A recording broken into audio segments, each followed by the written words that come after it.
Apesar dos movimentos renovadores da fé, de cujos trabalhos compartilhava ativamente em Jerusalém, jamais pudera esquecer o dever de procurá-la, fosse onde fosse.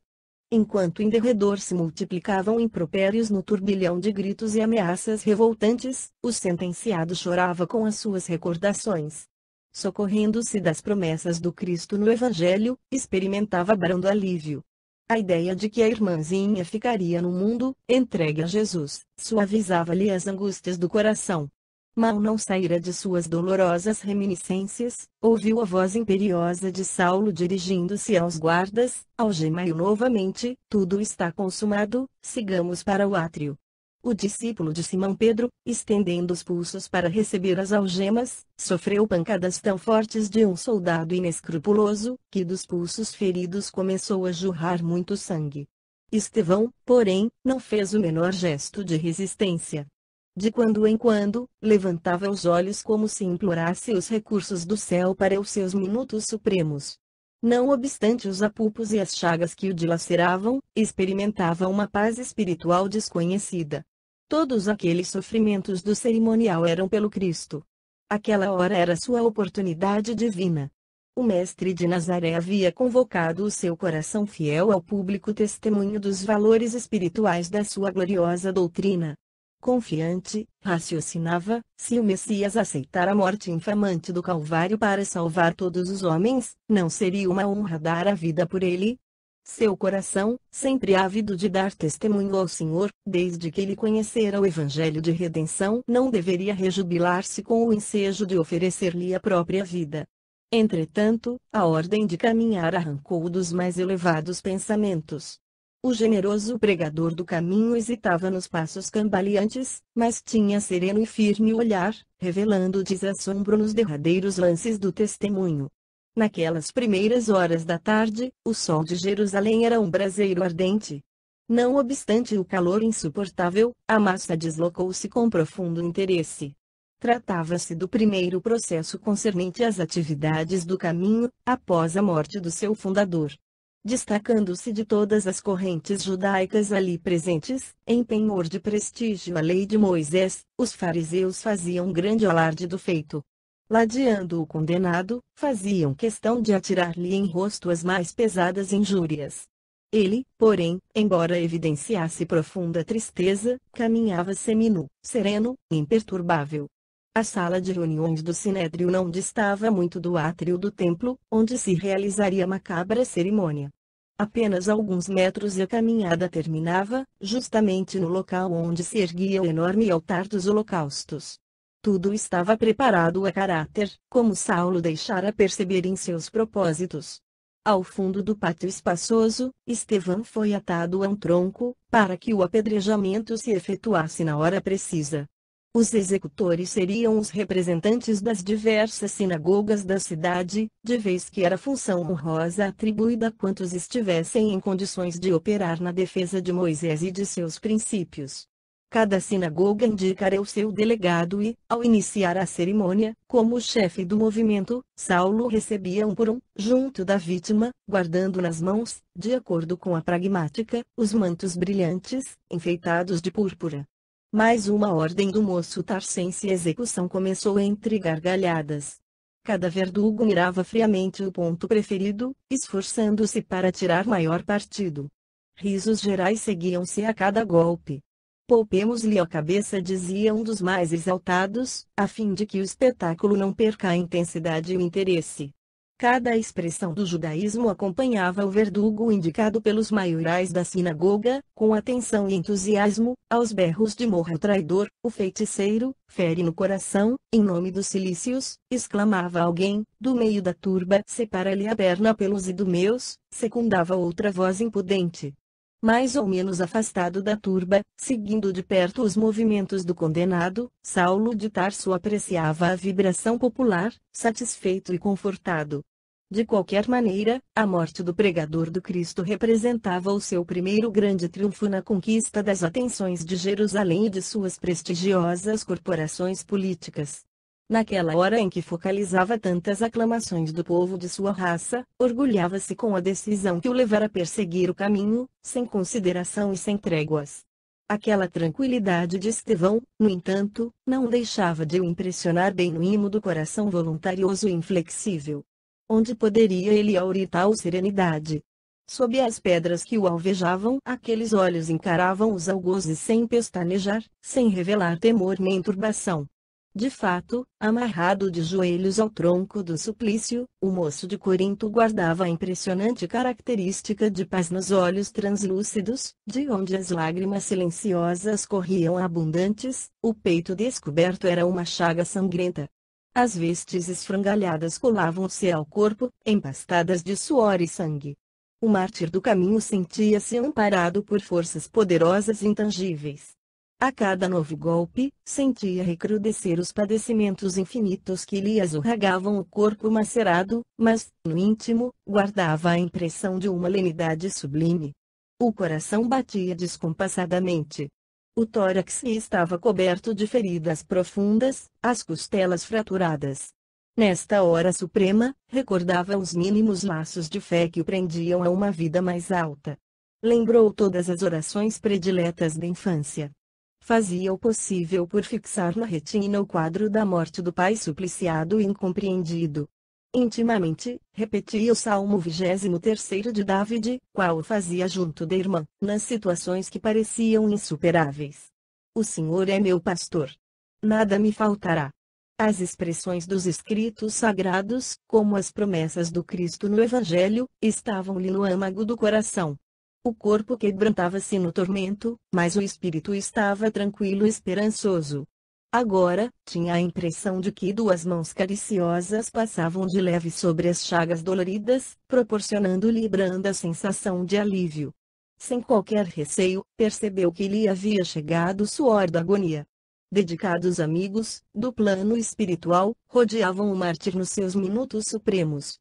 No auge das dores físicas, como se houvesse transposto infinitos abismos de percepção, o moço de Corinto notou que alguma coisa se lhe havia rasgado na alma ansiosa. Seus olhos pareciam mergulhar em quadros gloriosos de outra vida. A legião de emissários de Jesus, que o cercava carinhosamente, figurou-se-lhe a corte celestial. No caminho de luz desdobrado à sua frente, reconheceu que alguém se aproximava abrindo-lhe os braços generosos. Pelas descrições que ouvira de Pedro, percebeu que contemplava o próprio Mestre em toda a resplendência de suas glórias divinas. Saulo observou que os olhos do condenado estavam estáticos e fulgurantes. Foi quando o herói cristão, movendo os lábios, exclamou em alta voz: "Eis que vejo os céus abertos e o Cristo ressuscitado na grandeza de Deus." Viram, então, que duas mulheres jovens aproximavam-se do perseguidor com gestos íntimos. Dalila entregou Abigail ao irmão, despedindo-se logo para atender ao chamado de outra amiga. A noiva terna cingiu uma túnica moda grega, que mais lhe realçava o formoso rosto. Fosse pela dolorosa cena em curso, ou pela presença da mulher amada, percebia-se que Saulo estava um tanto perplexo e sensibilizado. Dir-se-ia que a coragem indomável de Estevão o levara a considerar a tranquilidade desconhecida que deveria reinar no espírito do mártir. Em face da gritaria que a rodeava e notando a miserável situação da vítima, a jovem mal pôde conter um grito de espanto. Que homem era aquele, atado ao tronco do suplício? Aquele peito arfante, empastado de sangue, aqueles cabelos, aquele rosto pálido que a barba crescida desfigurava, não seriam de seu irmão? Ah, como falar das ansiedades imensas na surpresa imprevista de um minuto? Abigail tremia. Seus olhos aflitos acompanhavam os menores movimentos do herói, que parecia indiferente, no êxtase que o absorvia. Embalde Saulo chamava-lhe a atenção, discretamente, de modo a poupá-la de penosas impressões. A moça parecia nada ver além do sentenciado a esvair-se no sangue do martírio. Lembrava-se agora. Em se afastando do calabouço, depois da morte do pai, foi assim mesmo que deixara Gesiel na posição do suplício. O tronco execrável, as algemas impiedosas e o pobrezinho de joelhos. Tinha ímpetos de atirar-se à frente dos algozes, esclarecer a situação, saber a identidade daquele homem. Nesse instante, ignorando-se alvo de tão singular atenção, o pregador do caminho saiu de sua impressionante imobilidade. vendo que Jesus contemplava, melancolicamente, a figura do doutor de Tarso, como a lamentar seus condenáveis desvios, o discípulo de Simão experimentou pelo verdugo sincera amizade no coração. Ele conhecia o Cristo e Saulo não. Assomado de fraternidade real e querendo defender o perseguidor, exclamou de modo impressionante: Senhor, não lhe imputes este pecado. Isso dito, voltou os olhos para fichá-los no verdugo, amorosamente. Eis, porém, que divisou junto dele a figura da irmã, trajada como nos dias de júbilo, na casa paterna. Era ela, a irmãzinha amada, por cujo afeto tantas vezes lhe palpitara o coração, de saudade e de esperança.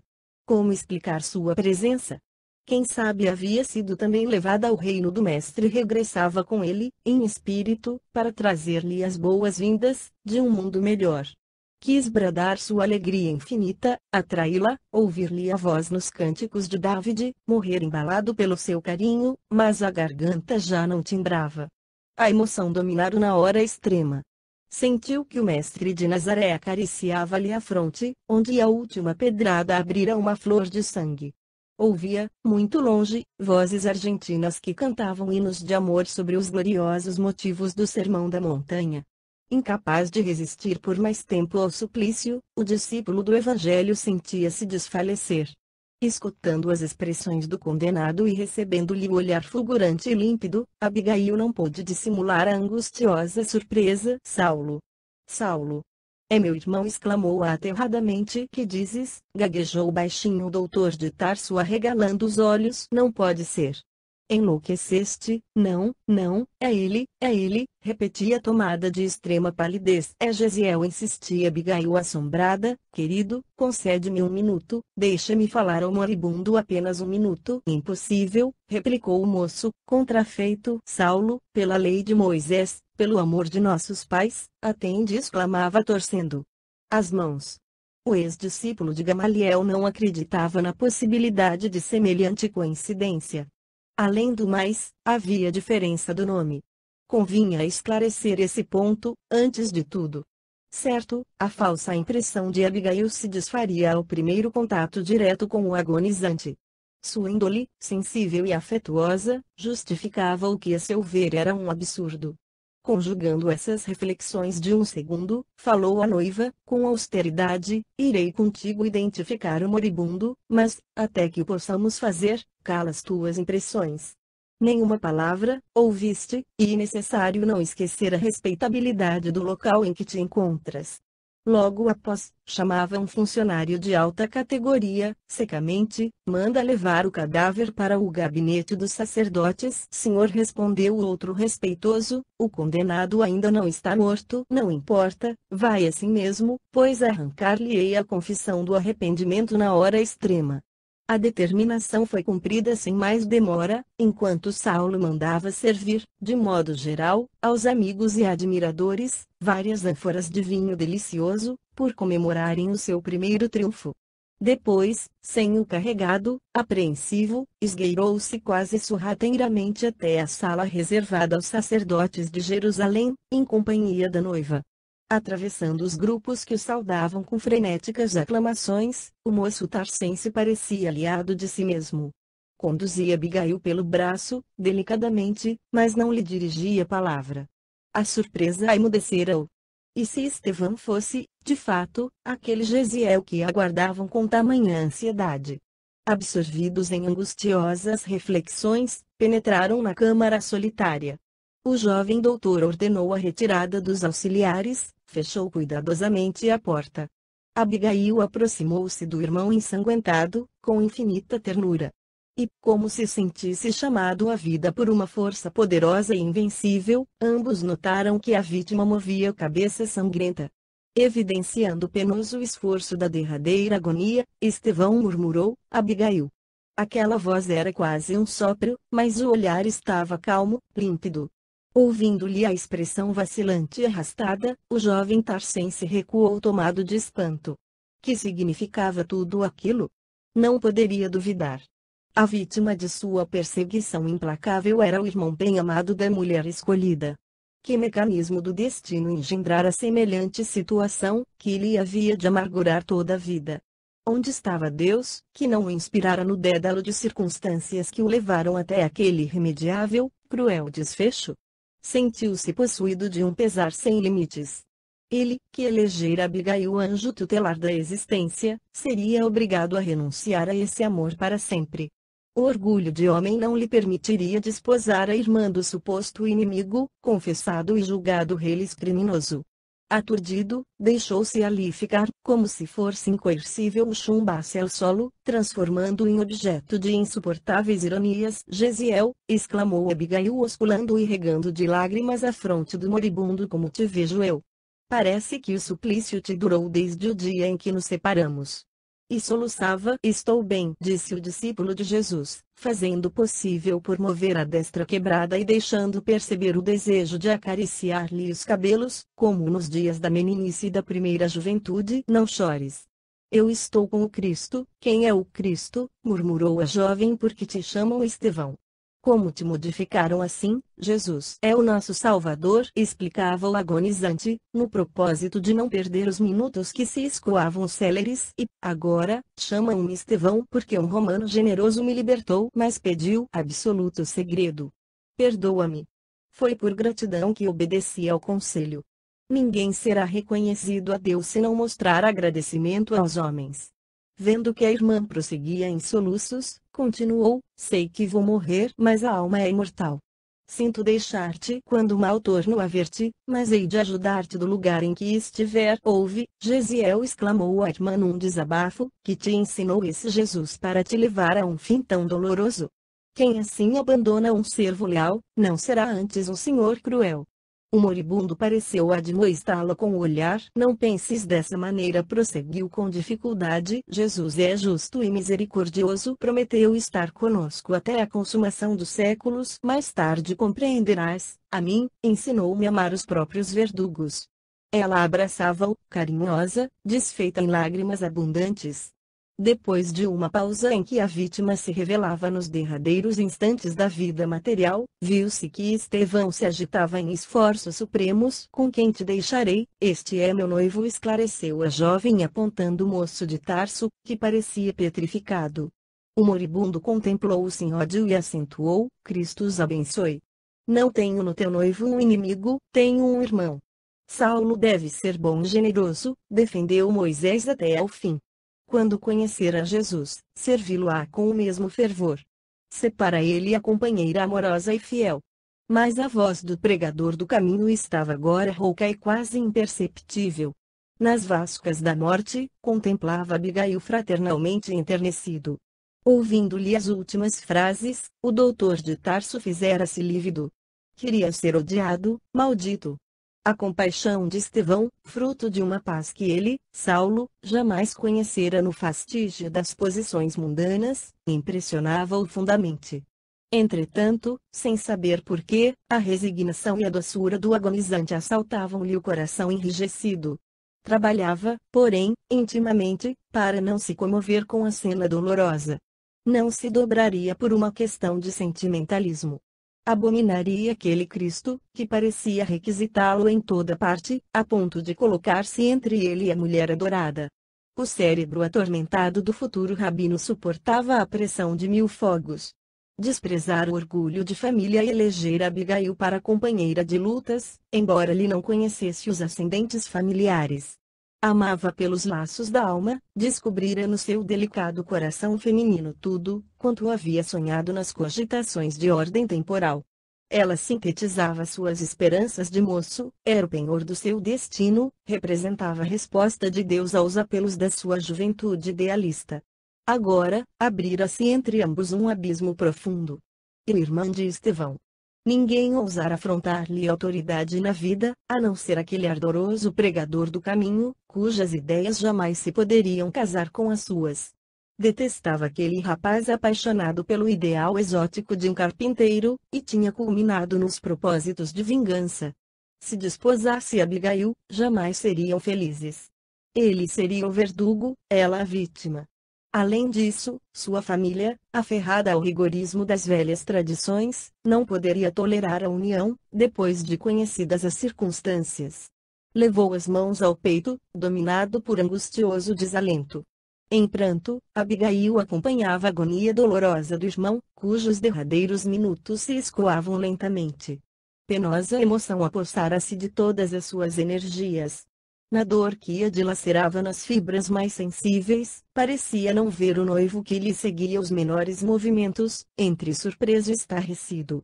Com muito cuidado, a jovem sustinha a fronte do moribundo, depois de haver sentado para aconchegá-lo carinhosamente. Observando que o irmão lhe lançava o último olhar, exclamou angustiada: Gesiel, não te vás. Fica conosco. Nunca mais nos separaremos. Ele, quase a expirar, ciciava: a morte não separa os que se amam. E, como se houvera lembrado algo de muito grato ao coração, arregalou os olhos desmesuradamente numa expressão de imenso júbilo, como no Salmo de David dizia arrastadamente: podemos dizer que o amor e a misericórdia seguirão todos os dias de nossa vida. A jovem escutava-lhe as derradeiras palavras. Comovidíssima, enxugava-lhe o suor sanguinolento do rosto, que se iluminava de uma serenidade superior. Abigail murmurava ainda como num sopro: vou-me em paz. Quisera ouvir-te na prece dos aflitos e agonizantes. Ela recordou os últimos momentos do suplício do genitor, no dia inesquecível da separação nos calabouços de Corinto. De relance, compreendeu que, ali, outras forças se encontravam em jogo. Não mais Licínio Minúcio e os sequazes cruéis, mas o próprio noivo transformado em verdugo, por um terrível engano. Afagou com mais carinho a cabeça sangrenta. Conchegou o moribundo ao coração como se fosse uma adorável criança. Então, embora rígido e inquebrantável na aparência, Saulo de Tarso observou, mais nitidamente, o quadro que nunca mais lhe sairia da imaginação. Guardando o moribundo no regaço fraterno, a jovem elevou o olhar para o alto, mostrando as lágrimas que lhe caíam pungentes. Não cantava, mas a oração lhe saía dos lábios como a súplica natural do seu espírito a um Pai amoroso que estivesse invisível. Senhor Deus, Pai dos que chorara, dos tristes, dos oprimidos, fortaleza dos vencidos, consolo de toda a dor, embora a miséria amarga dos prantos de nosso erro, deste mundo de desterro, clamamos por vosso amor. Nas aflições do caminho, na noite mais tormentosa, vossa fonte generosa é o bem que não secará. Sois, em tudo, a luz eterna da alegria e da bonança, nossa porta de esperança que nunca se fechará. Quando tudo nos despreza no mundo da iniquidade, quando vem a tempestade sobre as flores da ilusão. Ó Pai, sois a luz divina, o cântico da certeza, vencendo toda aspereza, vencendo toda a aflição. No dia da nossa morte, no abandono ou no tormento, trazei-nos o esquecimento da sombra, da dor, do mal. Que nos últimos instantes, sintamos a luz da vida renovada e redimida na paz ditosa e imortal. Salmo 23, de David. Terminada a prece, Abigail tinha o rosto orvalhado de pranto. Sob a carícia suave de suas mãos, Gesiel aquietara-se. Palidez de neve caracterizava-lhe a face cadavérica, aliada à profunda serenidade fisionômica. Saulo compreendeu que ele estava morto. E enquanto a jovem de Corinto se levantava, cuidadosamente, como se o cadáver do irmão requisitasse toda a ternura do seu espírito bondoso, o moço tarcense aproximou-se de senho carregado e falou com austeridade: Abigail, tudo está consumado e tudo terminou, também, entre nós. A pobre criatura voltou-se com assombro. Então não lhe bastavam os golpes recebidos? Seria possível que o noivo amado não tivesse uma palavra de conciliação generosa naquela hora difícil da sua vida? Receberia a humilhação mais fria com a morte de Gesiel e ainda por cima o abandono. Consternada por tudo que viera encontrar em Jerusalém, entendeu que precisava utilizar todas as energias para não cair nas provas ríspidas que lhe haviam sido reservadas. E viu logo que, no orgulho de Saulo, não encontraria consolação. Num momento, chegou às mais latas conclusões, quanto ao papel que lhe competia em tão embaraçosas conjunturas. Sem recorrer à sensibilidade feminina, cobrou ânimo e falou com dignidade e nobreza: tudo terminado entre nós, porque o sofrimento não deveria escorraçar o amor sincero. Não me compreendes? Replicou o orgulhoso rapaz. Nossa união tornou-se inexequível. Não poderei desposar a irmã de um inimigo de maldita memória, para mim. Fui infeliz escolhendo esta ocasião para tua visita a Jerusalém. Sinto-me envergonhado não só diante da mulher com quem nunca mais poderei unir-me pelo matrimônio, como perante os parentes e amigos, pela situação amarga que as circunstâncias interpuseram no meu caminho. Abigail estava pálida e penosamente surpreendida. Saulo, não tinha vergonhas perante meu coração. Gesiel morreu estimando-te. Seu cadáver nos escuta, acentuava com doloroso acento. Não posso obrigar-te a desposar-me, mas não transformes nossa afeição em ódio surdo. Sê meu amigo. Ser-te eternamente grata pelos meses de ventura que me deste. Voltarei amanhã para a casa de Ruth. Não te envergonharás de mim. A ninguém direi que Gesiel era meu irmão, nem mesmo a Zacarias. Não quero que algum amigo nosso te considere um carrasco. Observando-a naquela generosidade humilde, o moço de Tarso teve ímpetos de estreitá-la ao coração, como se o fizera a uma criança. Quis avançar, apertá-la contra o peito, cobrir-lhe de beijos a fronte bondosa e inocente. Súbito, porém, vieram-lhe à mente os seus títulos e atribuições, via Jerusalém revoltada, tisnando-lhe a reputação de amargas ironias. O futuro rabino não poderia ser vencido, o doutor da lei rígida, implacável, devia sufocar o homem para sempre. Mostrando-se impassível, replicou em tom áspero: aceito teu silêncio em torno das lamentáveis ocorrências deste dia, voltarás amanhã para a casa de Ruth, mas não deves esperar a continuação das minhas visitas, nem mesmo por cortesia injustificável, porque, na sinceridade dos de nossa raça, os que não são amigos são inimigos. A irmã de Gesiel recebia aquelas explicações com espanto profundo. Então, abandonas-me inteiramente, assim? Perguntou entre lágrimas. Não estás desamparada, murmurou inflexivelmente. Tens os teus amigos da estrada de Jope, mas, afinal, por que odiaste tanto a meu irmão? Ele foi sempre bondoso.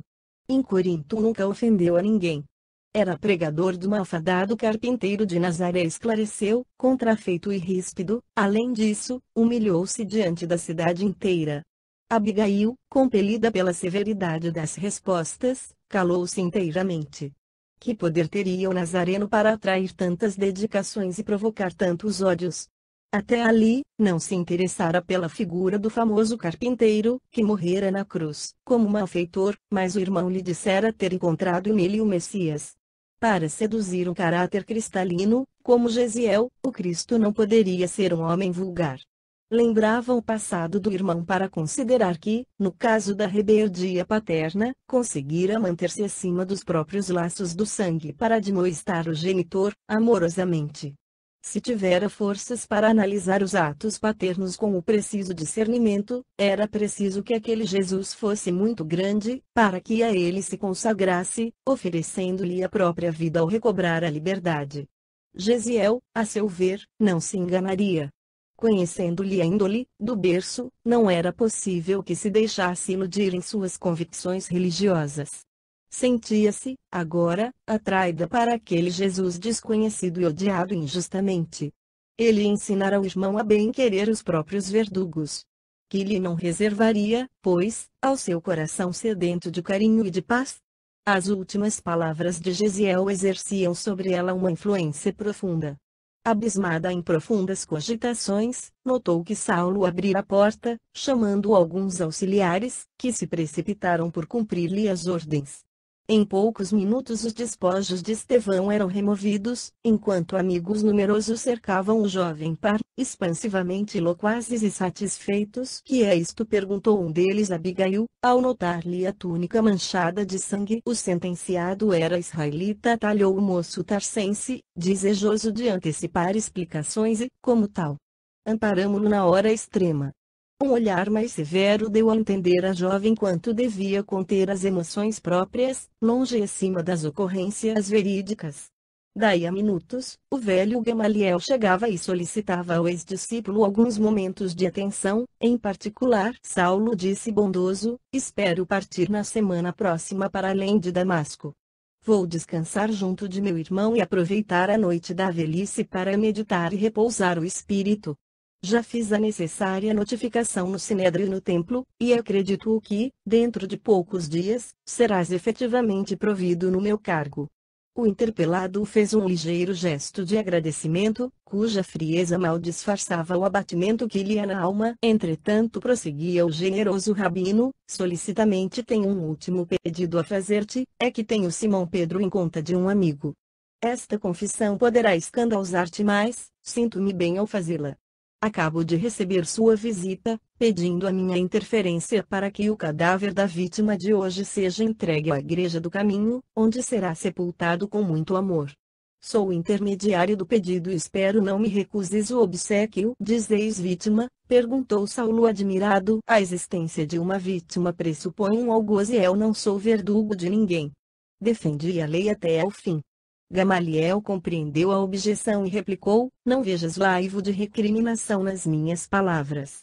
Nem a hora, nem o local, tampouco, se prestam a discussões. Mas, para não faltar à sinceridade que em mim sempre conheceste, devo dizer-te, rapidamente, que venho chegando a profundas conclusões a respeito do chamado carpinteiro de Nazaré. Tenho refletido maduramente na sua obra entre nós, todavia, estou velho e alquebrado para iniciar qualquer movimento renovador no seio do judaísmo.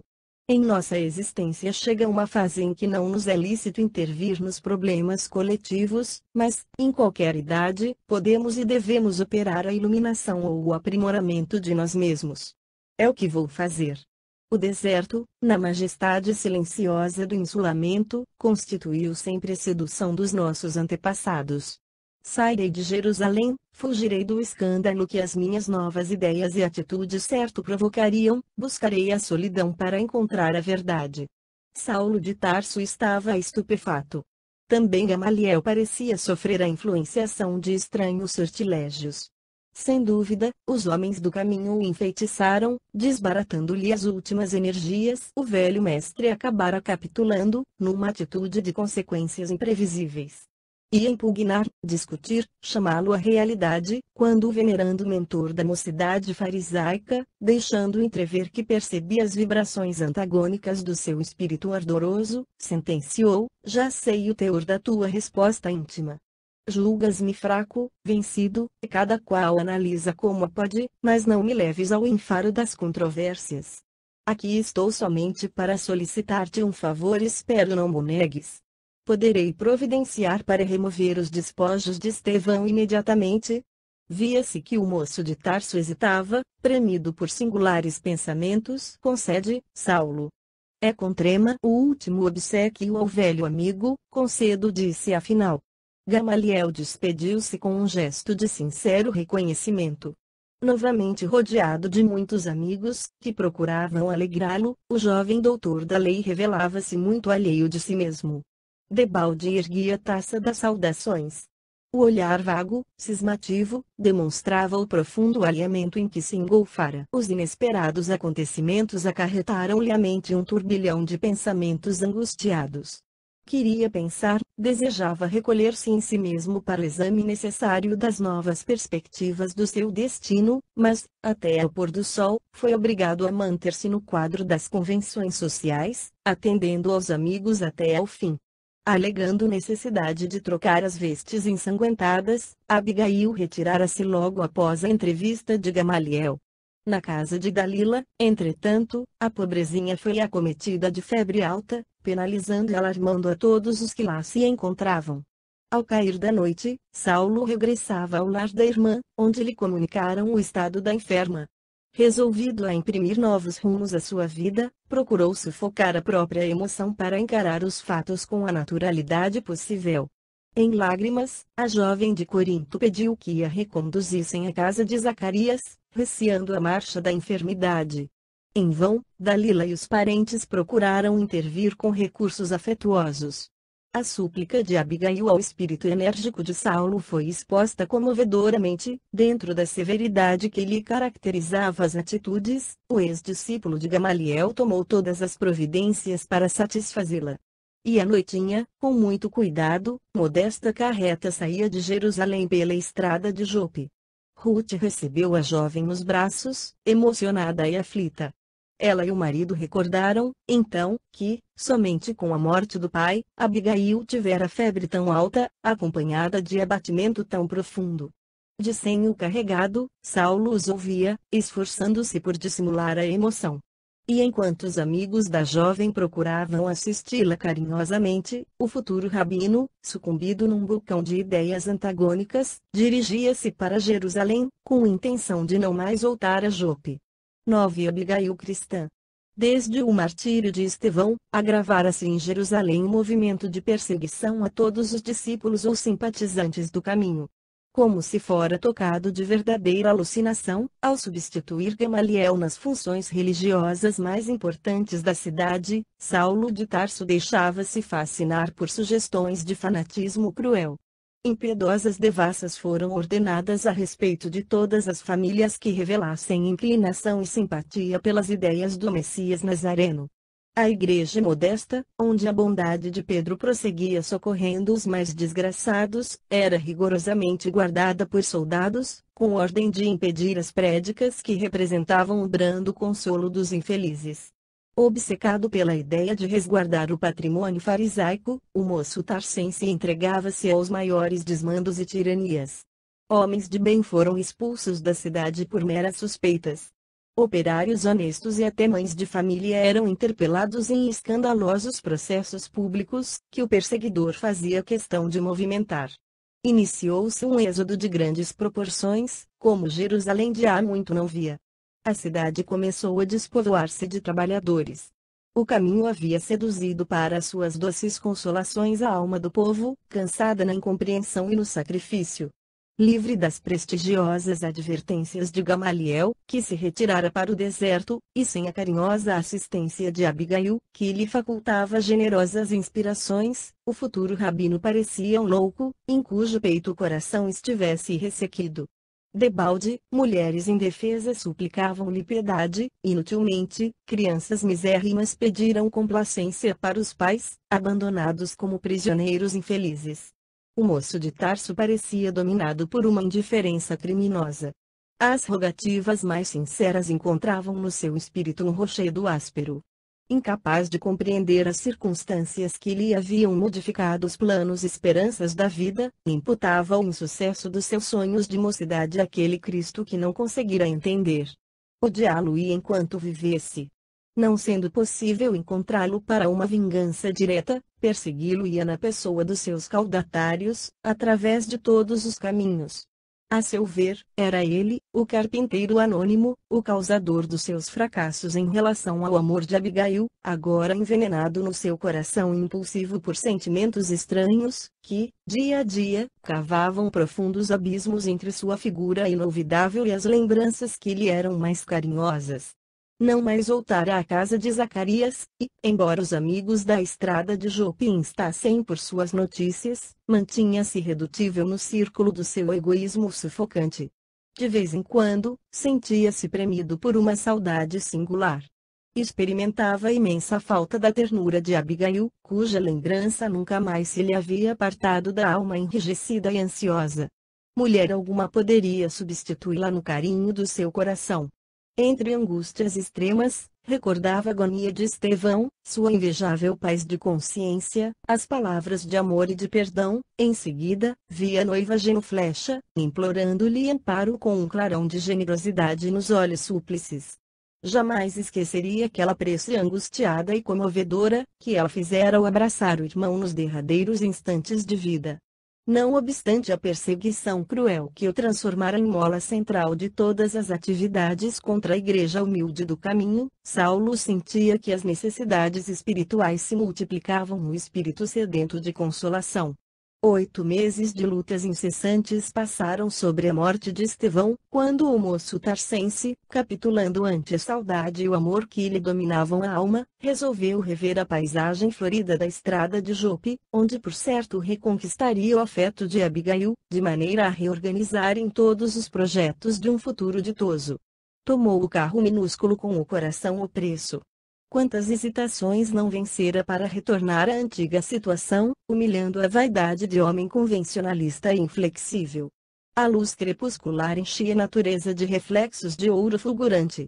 Aquele céu muito azul, a verdura agreste, as brisas caridosas da tarde, eram os mesmos. Sentia-se reviver. sonhos e esperanças continuavam, também, intangíveis.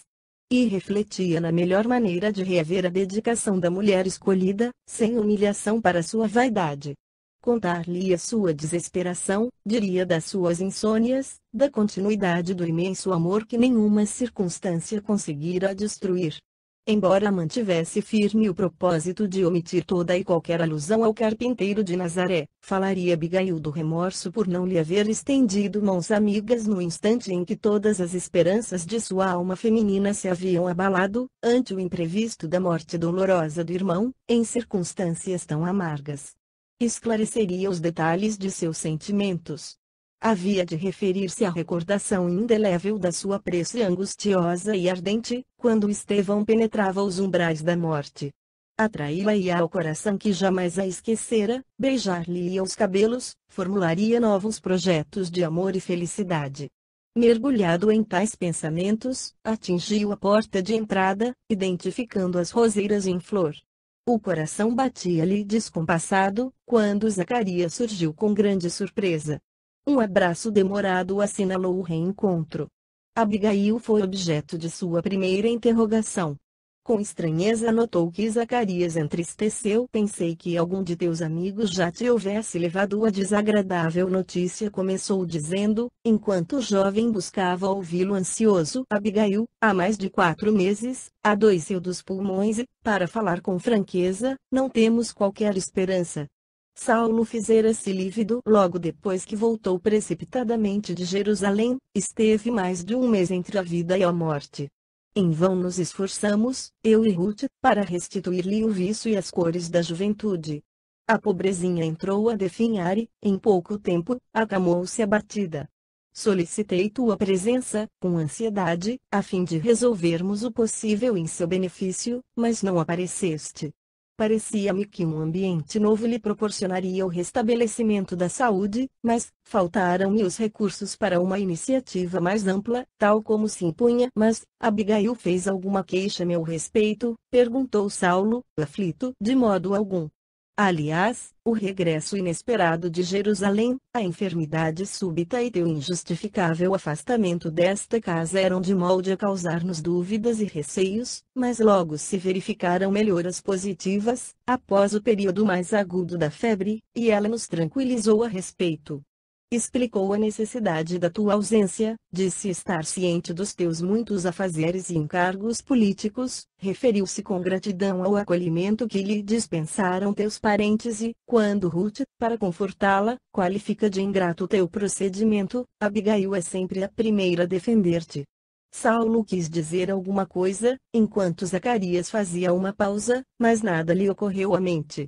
A emoção que lhe causava a nobreza espiritual da noiva amada, paralisava-lhe as ideias. Apesar do seu esforço para tranquilizar-nos, continuava o marido de Ruth, temos a impressão de que nossa filha adotiva se encontra dominada por desgostos profundos, que procura ocultar. Enquanto podia andar, visitava os pessegueiros, à mesma hora em que costumava fazê-lo contigo. A princípio, minha mulher surpreendeu-a chorando, nas sombras da noite, mas, em vão procuramos sondar a causa de seus íntimos padecimentos. O único motivo que alegava era justamente o da enfermidade, que começava a minar-lhe o organismo. Mais tarde estagiou uma semana, por aqui, um pobre velho chamado Ananias. Deu-se então um fato estranho, Abigail encontrou-o em casa dos nossos rendeiros e, todas as tardes, detinha-se a ouvi-lo horas a fio, manifestando daí para cá muita fortaleza espiritual. Ao despedir-se, o pobre mendigo deu-lhe como lembrança alguns pergaminhos com os ensinamentos do famoso carpinteiro de Nazaré. Do carpinteiro, atalhou Saulo evidentemente contrariado e depois, tornou-se dedicada leitora do chamado Evangelho dos Galileus. Consideramos a conveniência de afastá-la de semelhante novidade espiritual, mas Ruth ponderou ser essa, agora, a sua única distração. Com efeito, desde que começou a falar no discutido Jesus Nazareno, observamos que Abigail se encheira de profundas consolações. E o fato é que não mais a vimos chorar, embora se lhe não apagasse do semblante abatido a dolorosa expressão de amargura e melancolia. Sua conversação, daí por diante, parece haver adquirido inspirações diferentes. A dor transformou-se-lhe em confortadora expressão de alegria íntima. E fala a teu respeito com um amor cada vez mais puro. Dá a impressão de haver descoberto nos misteriosos escaninhos da alma, a energia de uma vida nova. Depois de um suspiro, Zacarias terminava, e, contudo, a mudança não alterou a marcha da enfermidade que a devora devagarinho. Dia a dia, vemo-la inclinar-se para o túmulo, como flor que tomba do hastio ao sopro do vento forte. Saulo experimentava indisfarçável angústia. Penosa emoção revolvia-lhe a alma generosa e sensível. Como definir-se? Esmagavam-lhe o espírito amargurosas interrogações. Quem era, afinal, aquele Jesus que o topava em toda parte? O interesse de Abigail pelo evangelho perseguido revelava a vitória do carpinteiro nazareno a contrastar os próprios sonhos da sua mocidade. Mas, Zacarias perguntou irritadiço o doutor de Tarso, por que não impediste semelhante contato? Esses velhos feiticeiros percorrem as estradas disseminando a confusão. Surpreende-me essa condescendência, porquanto nossa fidelidade à lei não admite, ou, pelo menos, nunca deverá admitir transigências. O interpelado recebeu a recriminação com serenidade e acentuou: antes de tudo, importa considerar que pedi em vão o socorro da tua presença, para orientar-me. E, além do mais, quem teria coragem de sonegar o remédio ao doente amado? Desde que lhe vi a resignação santificada, fiz o propósito de não me referir aos seus novos pontos de vista em matéria de crença religiosa. E como Saulo estivesse engolfado em profundas cismas, sem saber o que responder, o bom homem rematou: vem comigo, verás com os próprios olhos. O rapaz seguiu-lhe os passos, cambaleando. As ideias baralhavam-se-lhe no cérebro dolorido. Aquelas notícias inesperadas envenenavam-lhe o coração. Reclinada no leito, assistida pela afeição maternal de Ruth, a moça de Corinto estampava no rosto um profundo abatimento. Muito magra, a epiderme adquirira a cor do marfim, mas o olhar lúcido denotava absoluta calma espiritual. Carinhosa serenidade estampava-se-lhe na fisionomia entristecida. De vez em quando, renovava-se a dispneia com prolongada aflição, voltando-se então para a janela aberta, como se dali esperasse remédio ao seu cansaço, através das brisas frescas que chegavam do seio generoso da natureza. Ao vê-la, Saulo não dissimulou o seu espanto. A jovem, por sua vez, recebendo a jubilosa surpresa, tomou-se de sincera e transbordante alegria. Saudações afetuosas se trocaram entre ambos, enquanto os olhos traduziam a saudade angustiosa com que haviam esperado aquele momento. O futuro rabino acariciou-lhe as mãos mimosas, que pareciam agora modeladas em cera translúcida.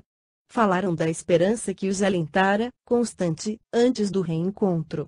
Notando que eles desejavam ficar sós, para confidenciar mais à vontade, Zacarias e Ruth retiraram-se discretamente. Abigail, exclamou Saulo comovidíssimo, logo que se viram a sós abdiquei o meu orgulho e a minha vaidade de homem público para vir até aqui, perguntar se me perdoaste, se me não esqueceste. Esquecer-te, respondeu ela de olhos úmidos.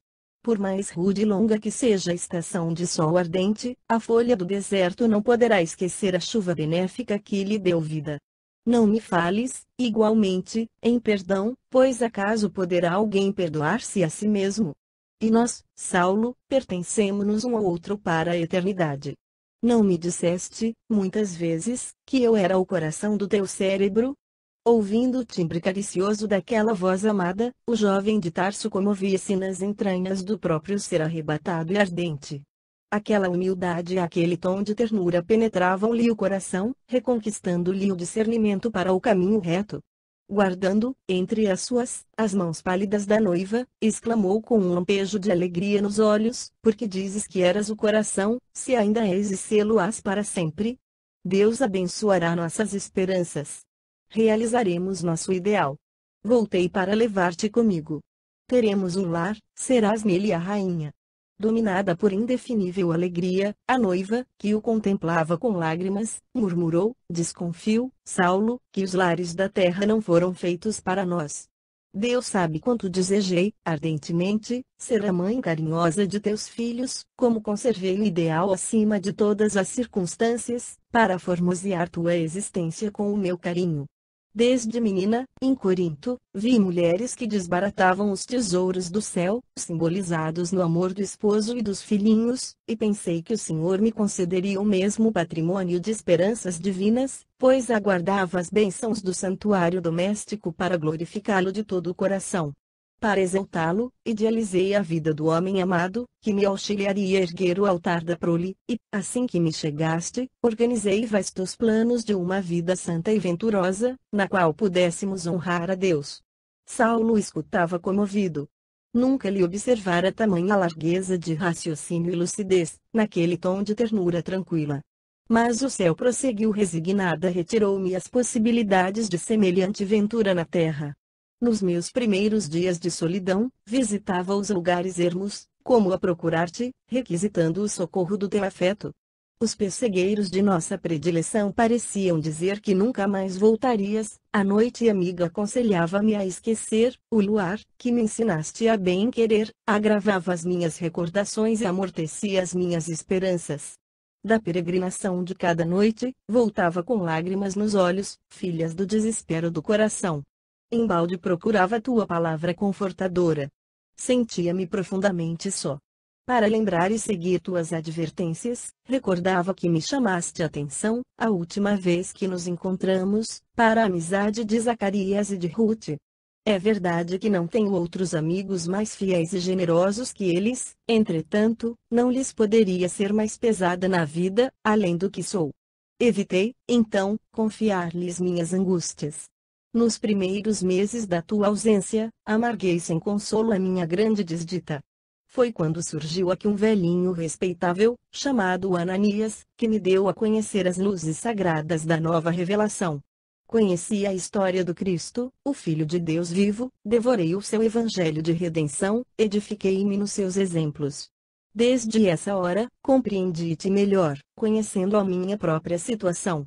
Súbito acesso de tosse cortou-lhe a narrativa. As palavras da noiva caíam-lhe no coração como gotas de fel. Nunca experimentara dor moral tão aguda. Verificando a sinceridade natural, o carinho doce daquelas confissões, sentia-se pungido de acerbos remorsos. Como pudera abandonar, assim, a escolhida de sua alma, olvidando-lhe a fidelidade e o amor? Onde encontrara tamanha dureza de espírito para esquecer deveres tão sagrados? Agora, vinha encontrá-la exânime, desiludida de realizar na terra os sonhos da juventude. Além de tudo, o carpinteiro odiado parecia tomar-lhe o lugar no coração da noiva adorada. Naquele momento, não experimentava apenas o desejo de lhe arrasar a doutrina e os adeptos, mas sentia ciúmes dele na alma caprichosa. De que poderes podia dispor o Nazareno obscuro e martirizado na cruz, para conquistar os sentimentos mais puros da noiva carinhosa? Abigail disse comovido, abandona as ideias tristes que poderiam envenenar os sonhos de nossa mocidade. Não te entregues a ilusões.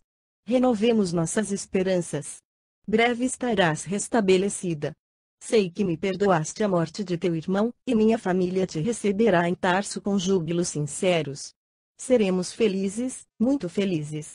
Seus olhos pareciam pairar numa região de sonhos deliciosos, procurando reavivar no coração amado os seus projetos de felicidade terrena. Ela, porém, misturando sorrisos e lágrimas, acrescentava, francamente, querido, eu também desejaria reviver. Ser tua, entretecer teus sonhos de juventude, inventar estrelas para o céu da tua existência, tudo isso constitui meu ideal de mulher. Ah, se pudesse, buscaria os teus parentes com amor, haveria de conquistá-los para o meu coração, ao preço de um grande afeto, mas, pressinto que os planos de Deus são diferentes, no que concerne aos nossos destinos. Jesus chamou-me para a sua família espiritual. Ai de mim, exclamou Saulo cortando-lhe a palavra em toda parte, topo expressões do carpinteiro de Nazaré. Que flagelo! Não repita semelhante coisa. Deus não seria justo se te sequestrasse ao meu afeto. Quem poderia, então, como esse Cristo, interpor-se aos nossos votos? Mas Abigail fixou-o com um gesto súplice e falou, Saulo, de que nos valeria desesperação? Não será melhor inclinarmos-nos com paciência aos sagrados desígnios? Não alimentemos dúvidas prejudiciais. Este leito é de meditação e de morte, o sangue, várias vezes, já me golfou pronunciando o fim. Mas nós cremos em Deus e sabemos que esse fim é apenas corporal.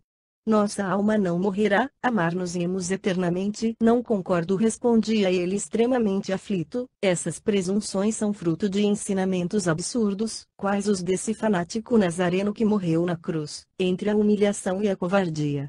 Nunca assim foste, melancólica e desalentada, somente sortilégios galileus podiam convencer-te de tais absurdos funestos.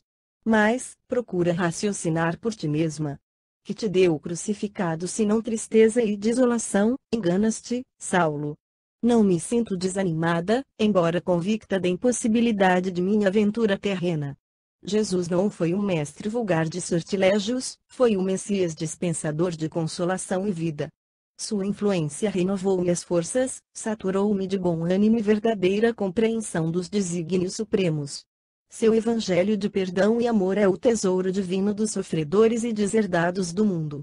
O jovem não conseguia dissimular a irritação que lhe vagava na alma. Sempre o mesmo refrão disse confuso invariavelmente, a afirmativa de ter vindo para os infelizes, para os doentes e infortunados.